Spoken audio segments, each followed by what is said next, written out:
then we'll let the universe do what it does. Yeah. Okay. Um, Hi everyone. This is the Soul Reconstruction Project, and today with me I have Gregory Mitchell, and I want him to tell you about his identity transformation, how he grew up and from the projects and foster care, and how he came to be who he is today, which I want to start. What do you do, Gregory? And I know you're an author, and I want Mhm. you to tell people what book you've written, but please tell us who you are, what you do, and give us that little background story. Hi everyone. My name is Gregory Mitchell. I was born in Stockton, California.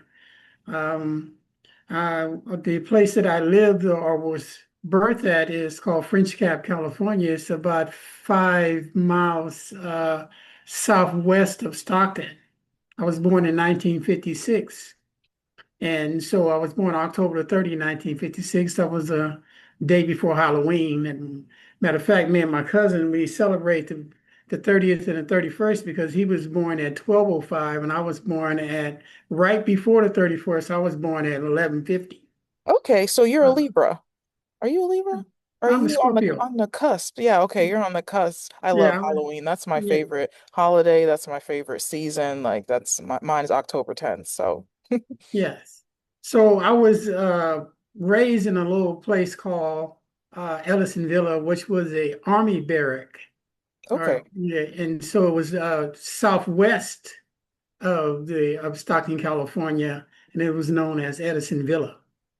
So this is a place where I was raised up very young, where the kids were bustling and our little snotty-nosed kids running around shooting marbles while the girls are playing hopscotch and house and playing with their dolls, the dolls that they made because well, I guess it was just too poor to just buy things. And my mother Mhm. used to tell me all the time that money didn't grow on trees, and when you grow up, you can buy your own stuff, right?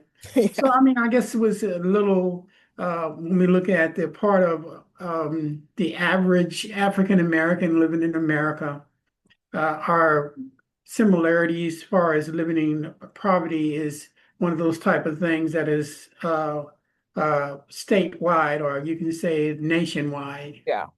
And so as I grew up in the another neighborhood on the east side of Stockton, California called I guess you can say it was the Myrtle area, Fair Oaks area that I lived in.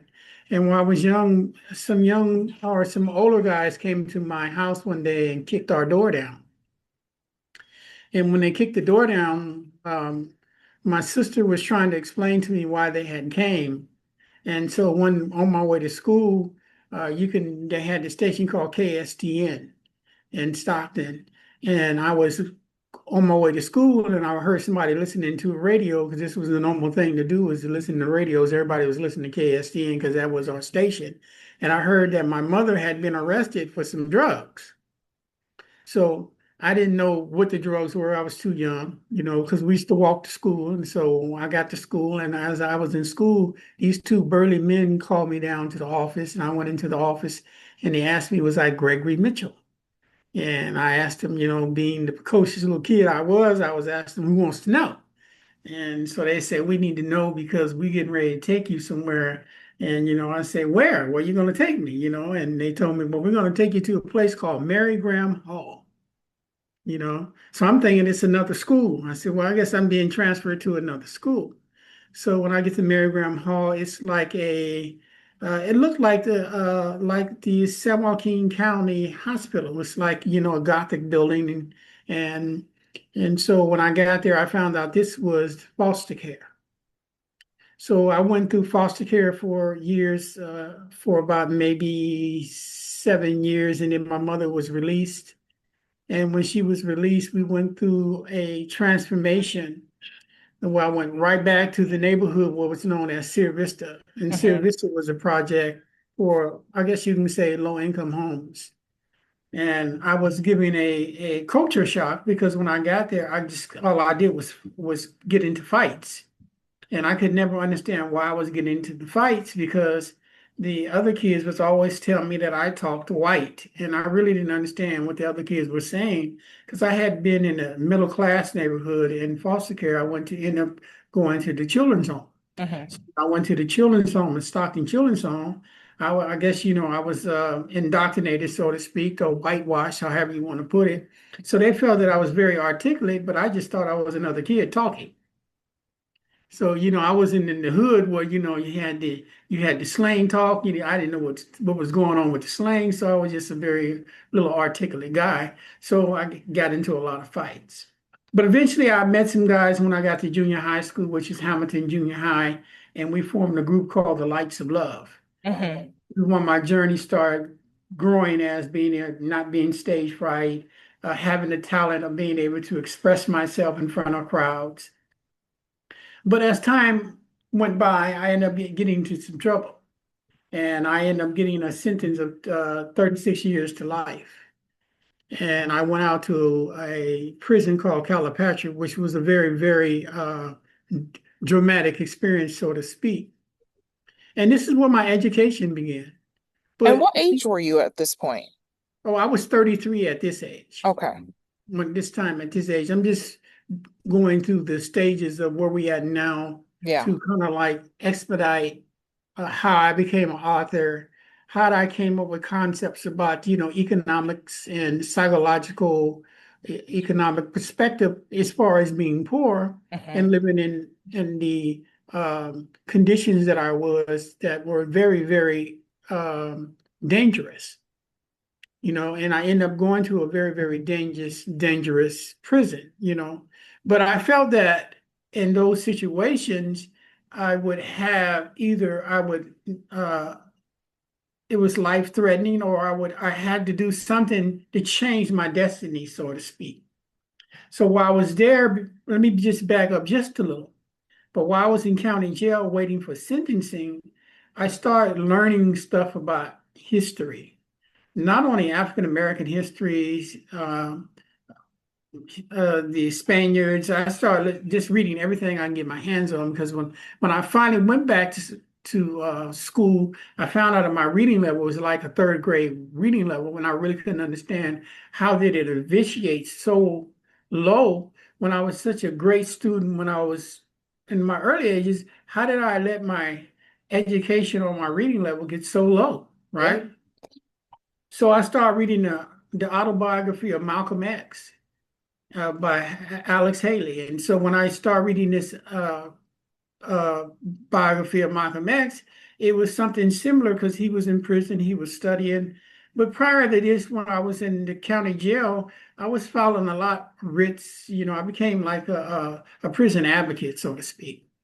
And while I was writing these writs and grievances, I didn't know that I was creating this network of enemies, because these letters I was writing were going to high places, and they would give me the expenditures of the jail, and I would have how much money we would have, and I was having them buy weights and books and put a GED program in there, and I had them doing a lot of stuff. But Hmm. to me, I'm saying to myself, all this stuff I'm doing is a good thing based on all the wrong and the things that I had did in society. I was hoping that I was giving back. Yeah. You were. Right. You So were. one day this officer says, we're gonna let you out on the tier. See, back in 1993, our jails were built like one of those jails you see where you can talk to the bars, and they let you out on these tiers, like, Western type jail. And so this particular day, this guy came and asked me that I want to come out on the tier. Now, generally, they felt that I was this guy that was a threat to the jail, so they would never let me out. But me just wanting to come out and go preach and talk about everything and share the word and everything, I was just so enthusiastic, I wasn't paying attention. Hmm. So I got out and I was running around talking to everybody, praise Lord, brother, this, and giving them scriptures, being this motivating person. And then a guy called me over to one of the cells, and he said, hey, preacher. That's what they used to call me when I was there. And they said, we get ready to go on strike. So I asked one of the guys, I said, do you realize that I'm out on the tier right now? And this is when it dawned on me that they had set me up, right? I really didn't really understand what was going on.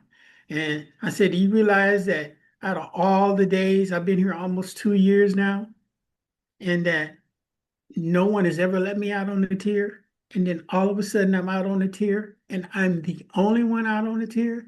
And now you telling me that you get ready to go on strike. You don't see anything wrong with that? Oh no, preacher, you just think you more than we are. You just too big headed. You're not all that. I said, okay, well, this is what's getting ready to happen. You can call me clairvoyant, you can call me a prophet, but I'm getting ready to tell you what's getting ready to happen because I understand why I'm out here.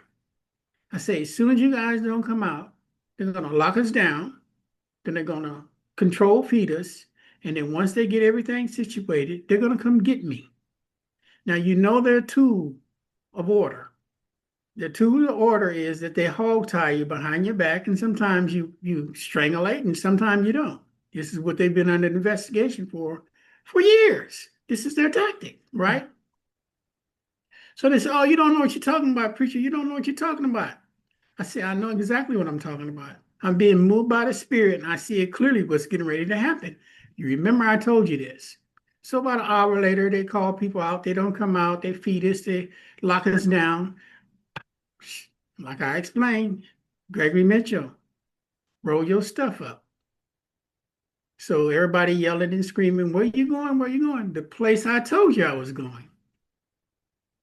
So a guy comes up, one of my arch enemies. He didn't like me because he thought I was sophisticated and I did a lot of stuff for people, and he didn't like the programs. He wanted us to just stay, mediocre, so to speak. He didn't want us to have any education. One thing that I learned when I was reading about Malcolm, he was autodidactic. Mhm. And so he was self-taught. So I started teaching myself how to articulate arguments, how to write and look up words. And, this is before my education that I got when I got out. Uh, so he came up to the cell and said, you're getting ready to go to AgSed. AgSed is a segregation unit from the regular population. And this is where they do their dirt. Once they get you down there, there's nobody there, there's no cameras, there's no nothing. This is where they do their dirt at. I know because I've been there and I know the guys come out, they tell me, and I've written them up from doing this stuff and got some guys in trouble. Mhm. So I know already they're getting ready to orientate me with this tactic. And so he calls on the radio and says that I refuse. And so the attack team came and they were on full riot gear. They had their canisters ready. And I said, wow, all this stuff for me. I really want to feel flattered, but I'm kind of like worried right now, because all you guys, you got 20 officers, right, dressed in riot gear to come get me. And you tell him I'm going to accent, but you refuse to tell me why. And so the sergeant walks up and she says, you know why, Mitchell? You're a paper writer. You're a grievance writer. You write received corpuses. You write lawsuits. You know, you Mhm. stage a strike. So I said, I staged a strike. She said, yeah, you. You the only one have the influence to make them do it. No one else has the influence here but you to make them do it. You're going to ag said. So at this particular time, everybody on the tier started yelling, call his parents, call his loved ones.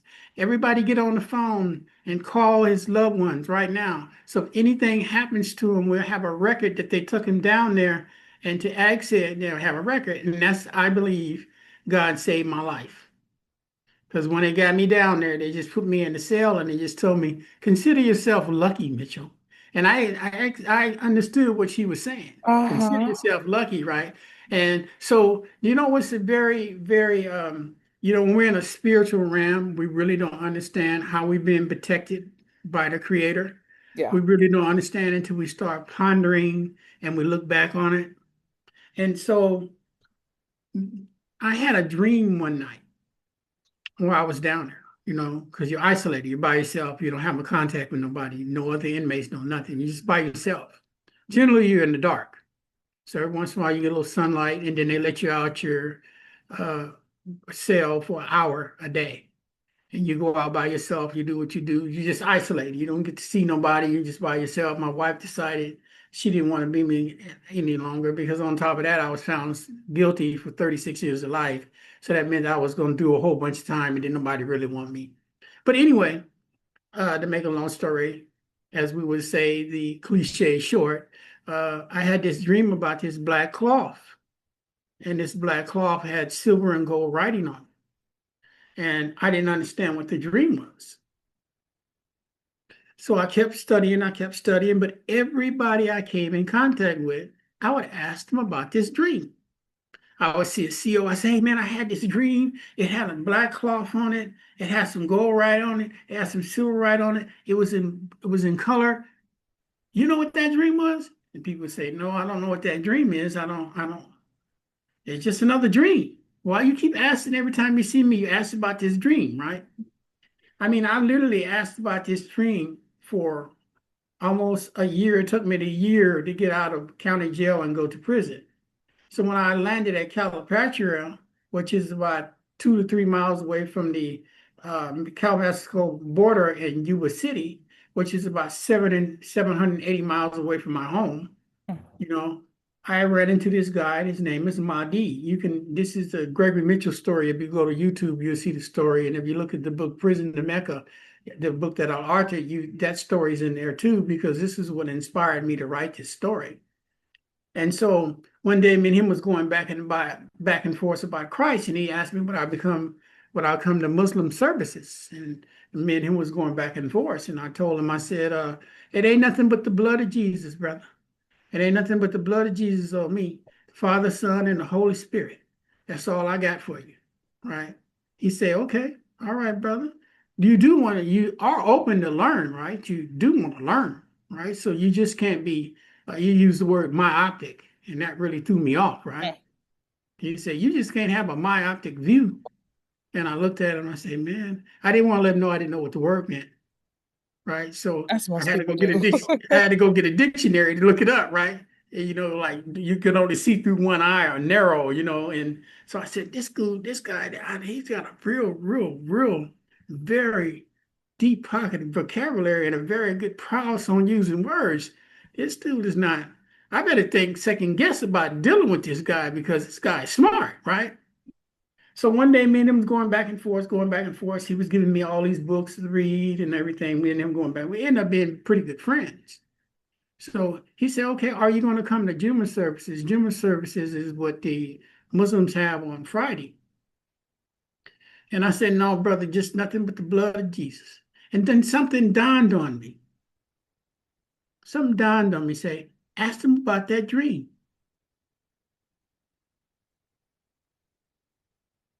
See, this is how I know this. When we get to this story, you're going to be moving. I'm going to try my best not to cry, all right? Yes. So, so I said, you so smart, right? You're so smart. If you can tell me about this dream, I'll come to Juma. Now, I already been asking people for this dream about this dream. It's going on now 4 years, Hmm. right? It's going on about 4 years now since I've been asking about this dream. So I know he don't know it. So he said, okay, tell me about it. I said, hey, I was this big old black cloth. And it had this right on big square thing, man. It was a big black square thing. It had this gold and silver writing and had something on it. And I've been asking people for years. So if you're so smart, I'll come to Juma if you can tell me what this dream is. He looked at me and he says, I can tell you what that dream is. And I said, no, man, you pulling my leg. He said, I can tell you what that dream is. I said, no, you can't tell me what that dream is. Nobody's been able to tell it for 4 years. What is you, some kind of prophet or not? He said, I'm not a prophet. I'm just your brother. But I can tell you what that dream is. So I said, okay, well, tell me what the dream is. He said, hold on, I got to go get it for you. And so, when you in prison, your mind works tricks on you. Your mind start telling you stuff. Hey, man, this guy might be going up there to get a weapon. You've been on this guy all this time. Y'all been arguing. Y'all been going back and forth. Now he's at the peak of letting you know how he's feeling right now on you, because Hmm. you've been on this dude, man. You know what I'm saying? So this is how I'm thinking, right? But a calm came over me. Say, no, just be calm. The spirit came to me and say, no, just be calm. Give him an opportunity to tell you what the dream is. He went to go get you something. He gonna go get the dream, I suppose. And so he comes down with this big poster, and he lays the poster out on the table, and he says, "Is that it?" Yes. So I look at it. I don't want to cry because you can't cry in those places, right? You got to be tough all the time, you know. So I looked at it, and the spirit say, "Now you know you can't lie. That's it. That's what you dreamed of. You know you can't lie. That's it." And he knew that that was it because he kept looking at me because I had this look on my face like I was getting ready to cry, and he kept looking at me saying, "That's it, ain't it? That's it, huh?" Right? I didn't want to tell him. I said, I kept holding back, and he said, "You know what that is?" I said, "No, what is it?" He said, "You've been reading about Malcolm X, right?" He said, "Yeah, that's the place where Malcolm X went. That's the Holy Kaaba in Saudi Arabia." I've been a Muslim, he tells me, I've been a Muslim for 30 years and I ain't never dreamed about that place. You're a Christian and you had a dream of it.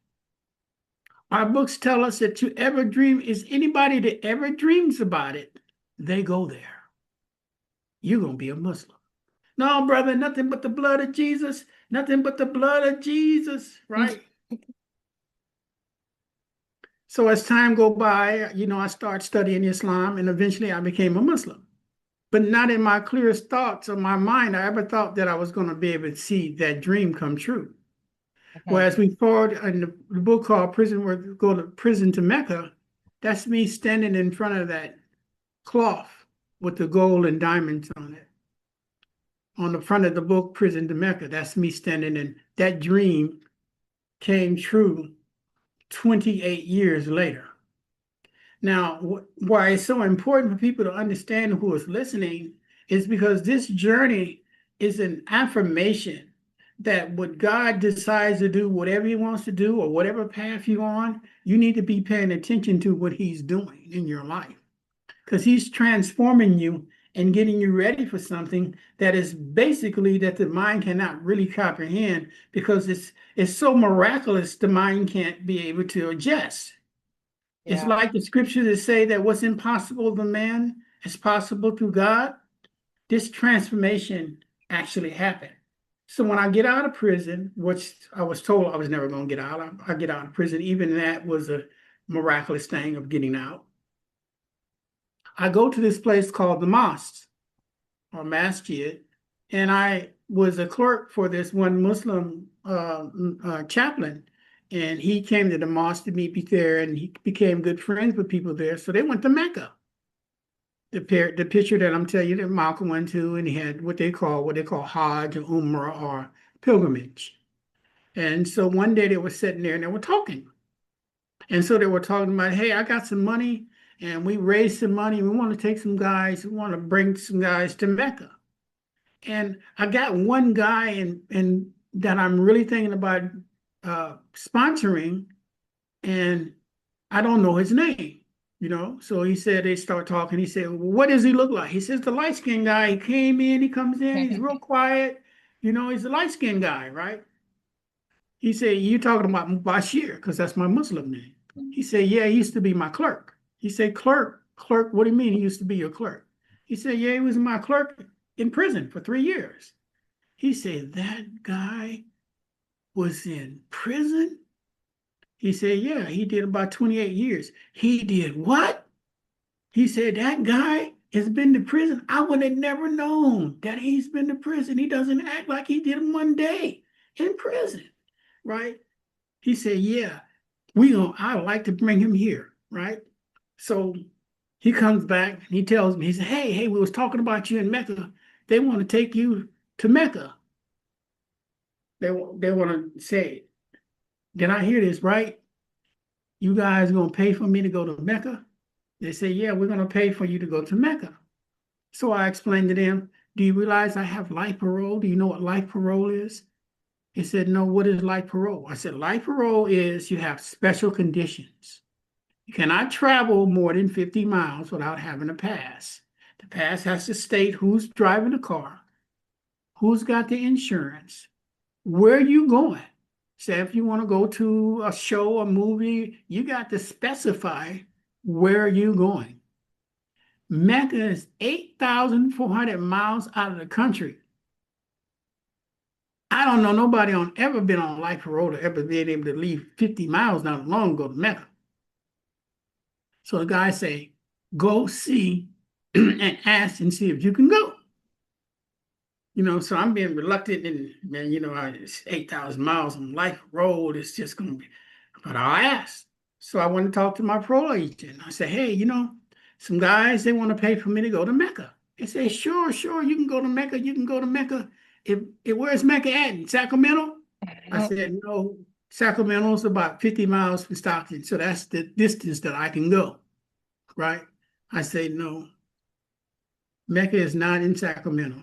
It's in Saudi Arabia. It's about 8,400 and some miles away. She said, Saudi Arabia, Saudi Arabia, you can barely go to Sacramento. How am I going to get you to Saudi Arabia? Nobody's ever been to go to Saudi Arabia. Nobody's ever been out of the country on life parole. Nobody. How do you expect to get through that? So I said, I don't know. I'm asking you. She said, you know what, though? She said, you know what, Mitchell?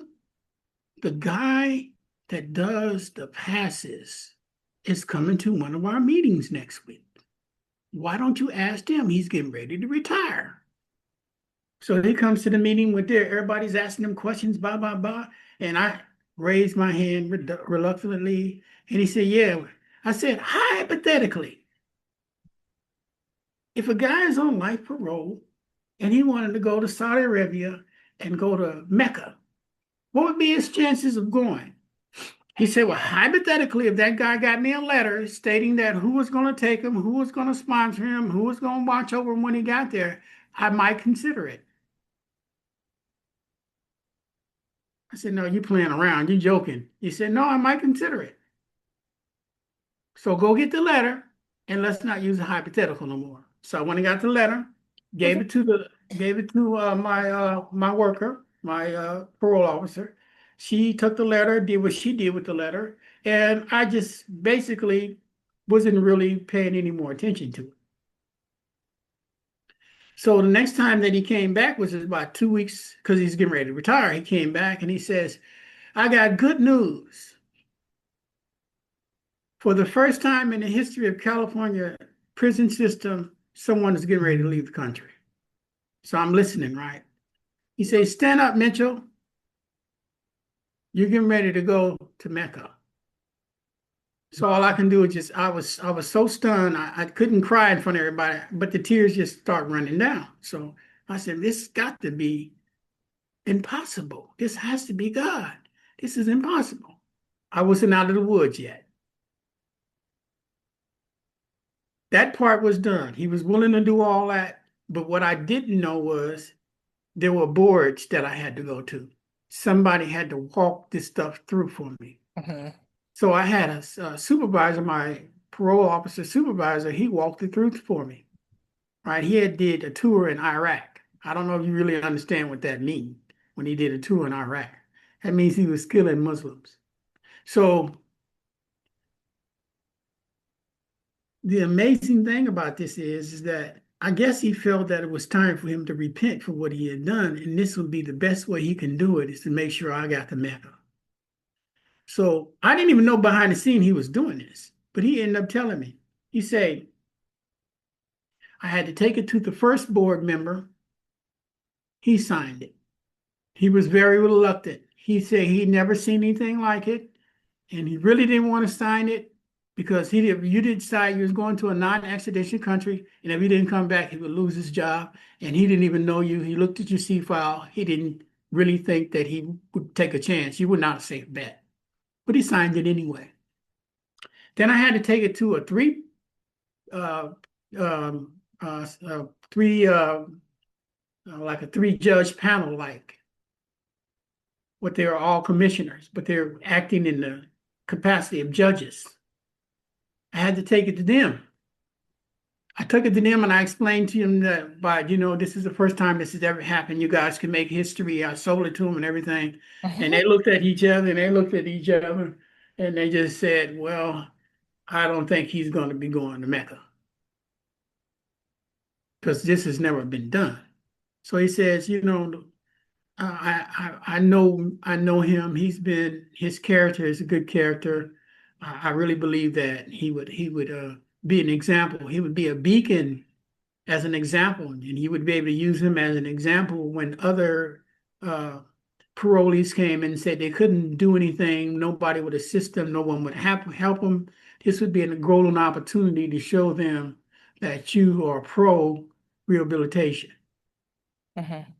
So he said they thought about it, thought about it, thought about it, said, come back and let us think about it.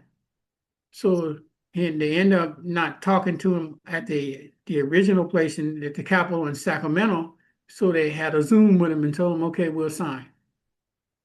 He never asked why they signed. He never asked why they had to change heart. He never asked anything.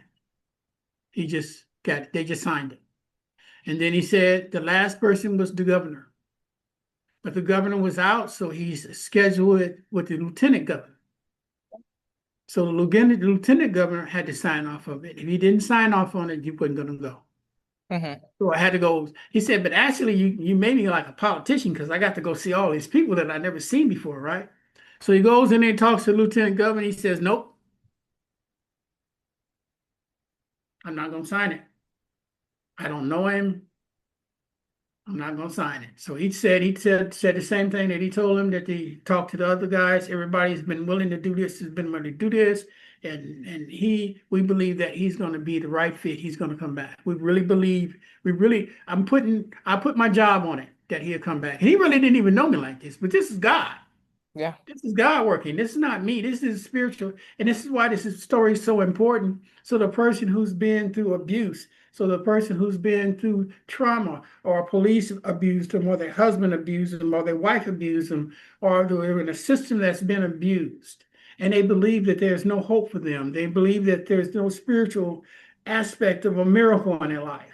This is why this story is so important because all the people that were lawmakers or were law authority or law enforcement, they are never going to go on the side of a person that's already been convicted of this, Yeah. what they call a heinous crime. So they don't know. Why would I let somebody like that leave the country?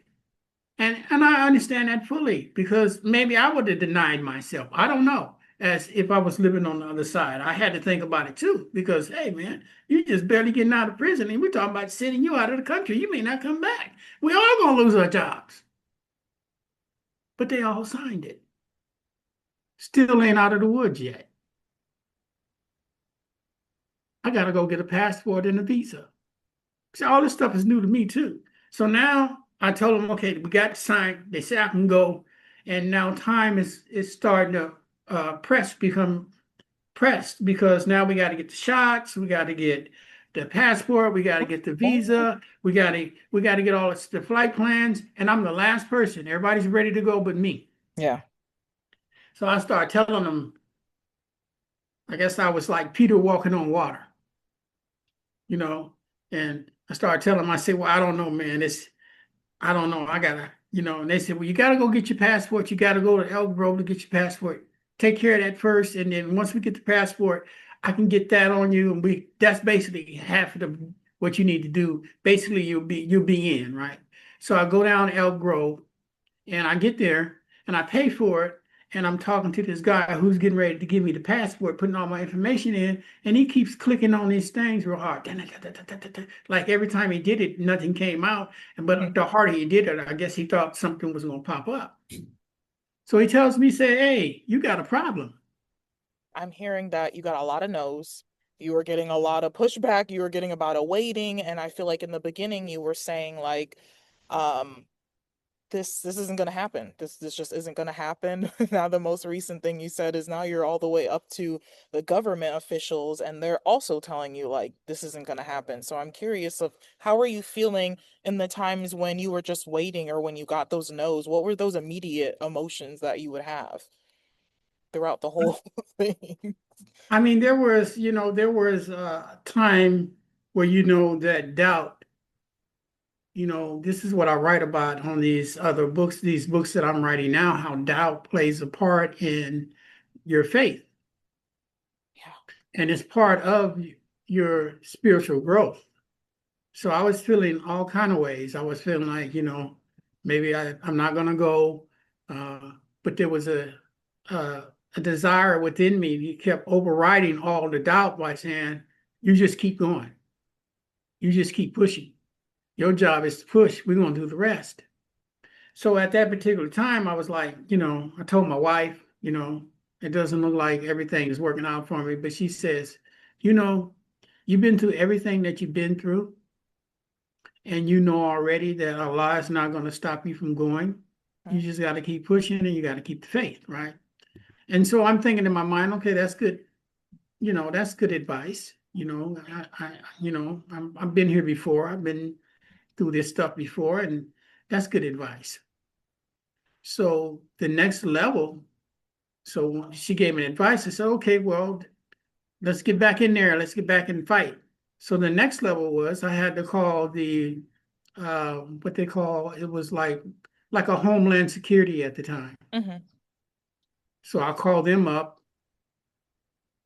and then the man looked me up and they say, well, I don't know what happened to you, but you're not in our system. We can't find you in the system. And that's what they were trying to tell you in Elk Grove, that they couldn't find you in the system.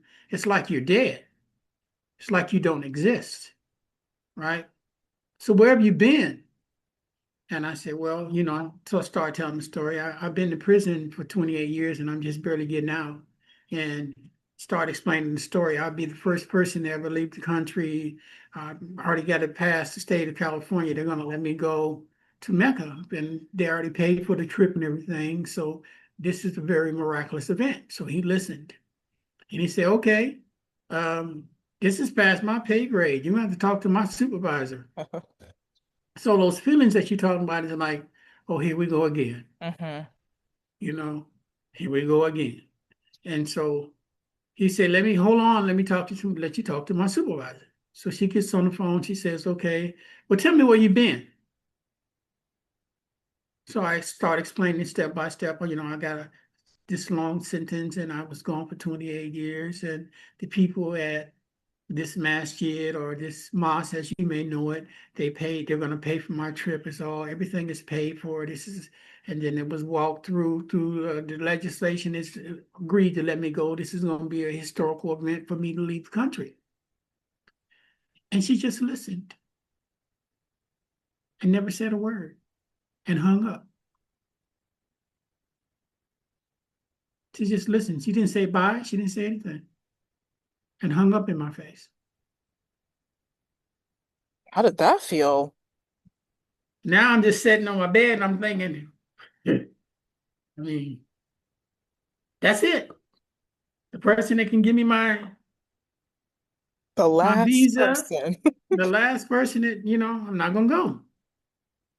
So I didn't want to go back to talk to my wife at that particular time because she had gave me such a beautiful trust that, you're gonna go no matter what.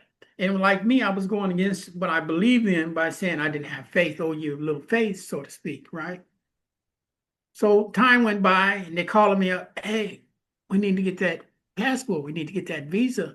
I'm not going to be able to get you on the plane. You got to go through Homeland Security. We got to have all the stuff ready. You're the only one left.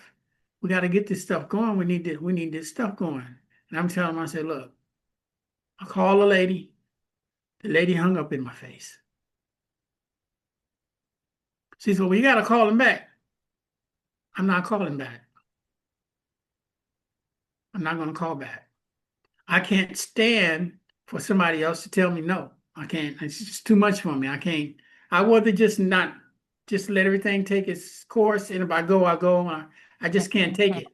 I'm working and this is the only thing on my mind. I want to go to Mecca. I want this, this is a big event. This is a dream that really came true, and I don't want to, it's too much stress on me at this time, right? And then I'm still at the report. I still got to use, give them tests or whatever. I still got to go through what I go through, make a living, pay the rent, be the husband. I'm still going through what I got to go through, and I'm still just barely getting out. I've only been out like 6 months. So I'm still adapting. My brain is still messed up from being in there for 28 years. So I'm getting adapted with little kids running around the house. I wouldn't even hold a baby. They asked me to hold the baby. I said, no, the baby might break if I hold it. I'm not holding that baby. The baby not going to break if you hold it. I'm not gonna hold it. That's it. That's all. I ain't gonna hold the baby. See how bad and messed up our minds be when we go to these battlefields and we go through all the stuff. Our minds is messed up. So one day I come home, about maybe a week later, and she said, "Hey, how you doing today, honey?" I said, "I'm doing well." She said, "I got something for you." I said, "Okay, you do?" She said, "Hey, guess what I got in my hand? It's your passport." And I was just stuck. I was stuck. And so I got the passport, I got the visa, everything speeded up. Now it's time to go. I get to the airport, everybody happy for me. How you feel? You ready to go? Right? I'm there in the airport. I said they're not gonna let me go. So no one's told you no yet. You just go Nobody's told me in no. It's there. just I've just been Yep. pushed around, kicked around like a can, going through all these Yep. changes. They're Too gonna good to stop be me. true.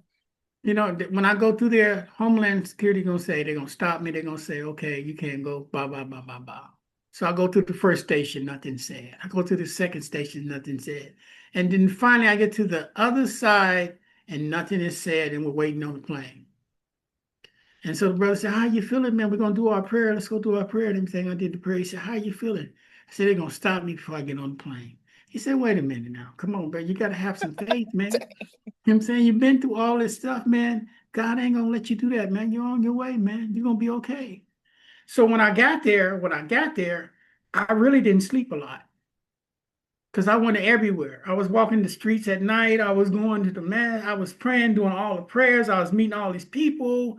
You know what I mean? I really didn't sleep that much. I had 10 days. I was just going everywhere, buying gifts for everybody and everything because it was just a wonderful experience. And so while I was out on the streets filming this stuff, because I filmed a lot of it, I was saying to myself, just imagine, just 6 months ago, you were behind in a prison cell with no hope of ever getting out. Now you standing in front of this grand, awesome place with people bumping you around, because you know it's be about 10,000 people on the floor at any given time, and they just bump you around. They don't care. You know. And so they're just bumping you around. They just and the bumps, you don't even feel them bumping you. They're knocking you, pushing your own thing, pushing you around and everything. You don't even feel them because you're so ecstatic about this experience. It's a dream come true. So everybody's asking me, how do you feel?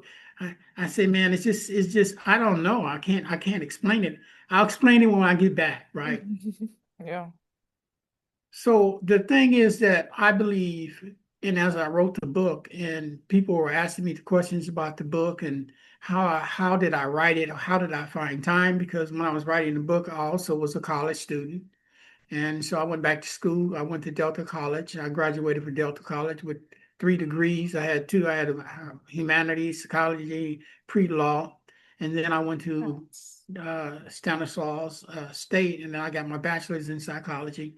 And then while I was going at, I was working 2 jobs, and I bought a house. And within that time, I wrote the book. Hmm. So people say, "How did you do that?" I was saying, I explained to them that, when you have faith in something else, you can do a lot. But when you have faith in yourself, you can overcome all things. So in the tragedy of whatever I did, the Creator has given me an opportunity to give back. And this is why this interview right now is so important to me. And your smile says it all. Wow. I can't. I'm so glad that people are going to be able to hear your story because I feel like it really is a metaphor just thinking about what you just said, where you were behind a jail cell. I think people a lot mentally, but also figuratively in other ways are behind a jail cell, not in feeling like there's any hope, like they're going to get out, and you are living a dream come true. But you literally had to go through the hoops. You had to go, like there were people saying no. They were like that. That's just literally, I can think of it just in my particular situation with post-separation abuse, like dealing with Mhm. something where I felt like I was not going to have any hope, and then getting out of it and having those even 6 months to a year where I was trying to figure it out and getting all these no's, and I'm in the court system for 3+ years, and also that feels like I've been going through the hoops and that kind of feeling like, so I can relate in those kind of ways, and then also coming from poverty. And I know we're going to have another episode where we get to delve into like childhood and how that changed your identity, going back from being with your mom and then foster care and then being in that middle class area and then going back to, so that was also something where it felt like you grew up having to just be put back in places and not really having a choice. Right. Absolutely. Yeah. And like you say, with your experience, there's an interconnected with the struggle. Yep. And it's a spiritual interconnection. So oftentimes when people are listening to our stories or listening to these stories, the unsung hero is the person that's listening. Yeah. They don't realize how special they are, the gift that they have to Yeah. overcome anything they want. It's just a matter of thought. It's just a matter of self-esteem and understanding who you are.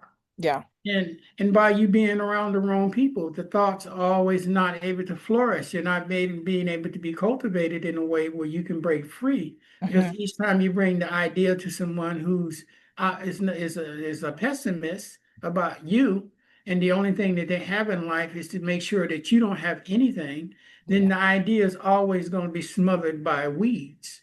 Yes. So when Yeah. you hear a story like this, or you hear your story, or you hear other stories like this, they can motivate you to understand that the trial is the blessing. Yeah. Yeah. Everything that we went through was the blessing because it gave us a better understanding. It had its own empirical education, so to speak. Yep.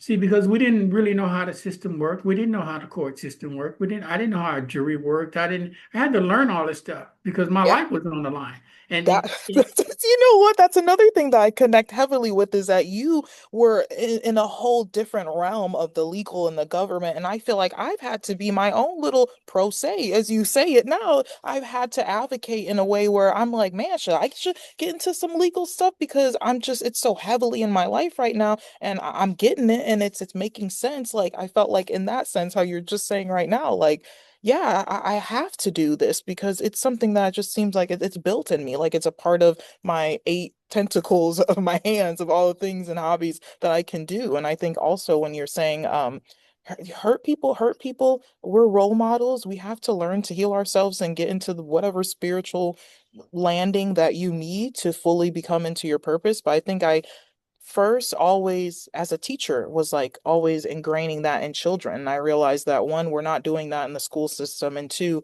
people are not doing it or thinking about it anymore because now we're in that, I need to get this money, I need to get this house, I need to have, like, we're ignoring a lot of things in the world. So this is why I think another reason why these stories are important, because it's one, recognizing and kind of making people sit and think and maybe evaluate what they have in their little bubble going on and how it is extending into their external life.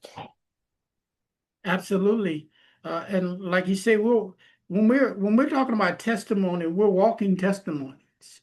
And that comes with responsibility. Yeah, See, so your testimony is a responsibility for you because it's a gift that the Creator has given you. yeah, So we shouldn't be afraid to be able to venture out into law to learn more about it because there's going to be a person who's going through the same thing that you're going through, but they may not have the wherewithal.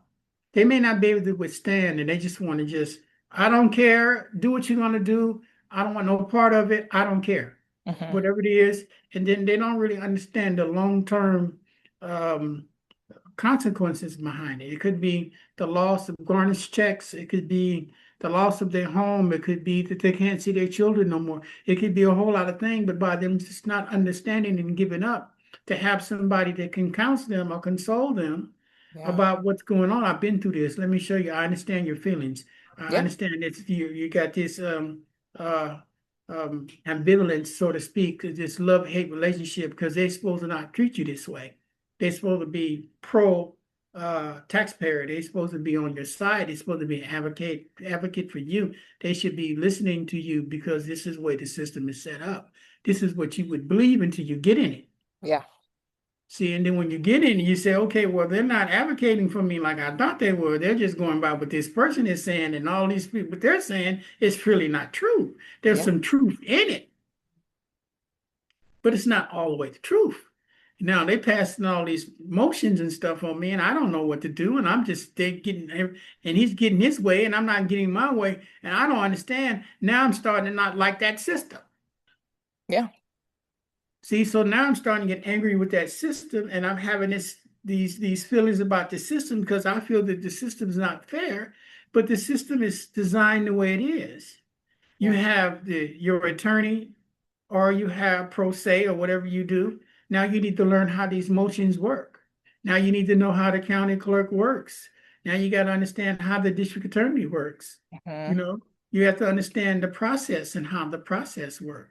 It's not that anybody's against you. They're using the process. You're not. Yeah. And by you not, they tell you that ignorance is no excuse for the law. So you got to learn the process. So we had you or someone else that's been through something that's similar, you can advocate. And we know that time is always money, you know. And so even if we could advocate and we did pro bono work for 10 or 11, we would still, our time is still valued with something. Yeah. And our experience is worthy of being to be compensated for, you know. But most people are willing to do that, but they just need to understand who are the individuals they need to contact to be able to assist them in these matters. You know, it's one thing to say, yeah, I really love your story spiritually. I really like what you went through. I really admire it. I commend you for that. But how does it apply in my life when the court is taking my children away? How does it apply in my life? This guy that just took my, just, sexually assault me, and they're putting me on the stand and making me look like I'm the villain. I'm the person that did something, making me look like the criminal. This man has 9 assaults. I've never assaulted anybody. Looks like the law should be working for me, not against me, trying to besmirch my character every time I turn around. I can't really understand how this thing is working when Yeah. I'm the innocent one. Yep. A So lot we of need, people's stories. A lot of people's stories. so absolutely. So I just want to say thank you, and I can't wait till we have another talk and we get to delve into some of these things. And I hope people enjoyed your story. Please tell us where to find you, your book name again, and then I'm gonna have all your socials and things on below that. But just Mhm. give us a little like, what's your book name again, and where can we find you? Or you can find Prison to Mecca on Amazon at this particular time. It will be in Barnes and Nobles and other places and other platforms, and we're working on that right now. Nice. Right now, you can find me at gmitchell 103056 at gmail.com. That's just my personal email, but I also have other domains and stuff that we're working on for a website that I'm getting ready to launch in maybe 2 months or so, maybe quicker than that, but I'm just getting the kinks out where I Yeah. can start teaching one of the concepts that we'll be talking about in the future, property consciousness. But for now, I would really love for people to look at the story, the Gregory Mitchell story on YouTube. Yep. And then they can get more in depth about this story that I'm talking about what I went through. And at the same time, they can understand the details more. And thank you everyone for listening. And I hope you guys have a great night, day, evening, wherever you're listening. Bye. Have a great day.